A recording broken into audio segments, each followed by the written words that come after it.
Welcome to Hardcover News. My name is Janelli. And I'm Axel. Today's news report is about minorities uniting against police brutality.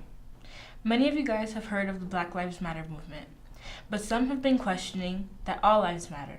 However, throughout the years, African American people have been discriminated, and recently many cases have been made about the deaths of black people.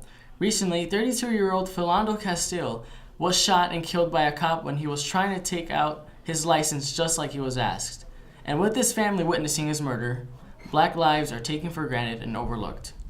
How can all lives matter if there is still the killing of unarmed black people? Many minorities ask questions about their own race, questioning how the media only focuses on one race, and Hispanics dying from police brutality in 2016. Throughout the years, with many civil rights movements, minorities have come together with African Americans to fight for the injustices of our lives. Now let's go to Adam to see what the public thinks about this. We're on the 606 trail, and we're here to interview people. My name is Nasuk Musa Kafraye. I'm a student teacher at the master teacher Partner Bab Yanun, a.k.a. Dr. Malachi Z. York.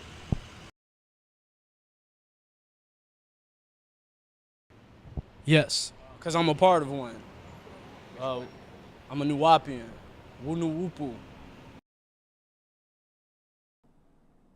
I know of identity groups that work toward ending like that type of systemic oppression. I don't know of organizations that mix the two, but they stand in solidarity. Actually at my school there's actually a group called 5+1 which brings Latinos together to fight off immigration or anybody like police going through police knocking on doors and saying, oh, you can't be here. Because we're not minorities, and as long as we let white people tell us we're minorities, we're going to continue to be killed because it is based on a media that we have no control over. We've never had control over the media in this country. We have to remember that America is a racist society that's built off the eradication and the enslavement of people of color. So we can never be surprised when the media is in their favor. We got to wake up to that. Because they really don't focus on us, basically. I think it would make a change because Latinos and African Americans are a big community, especially around here. And if we come together as one, we'll probably make a change. I think solidarity is really important. I think solidarity is definitely going to help us move forward. The power of one voice is so much, and the power of many, many voices is going to be even greater. And so two different groups, two oppressed groups come together in solidarity with one another's struggles. Unarming the police, demilitarizing them. They move like military. They don't move like police. Black people are not, nor will we ever be considered United States citizens. We have to remember that. We are considered 3/5 of a human being chattel property. Native Americans are also qualified, classified, and identified as Negro, colored, and black, which is why the race tension between blacks and Latinos is actually frivolous because we the same people.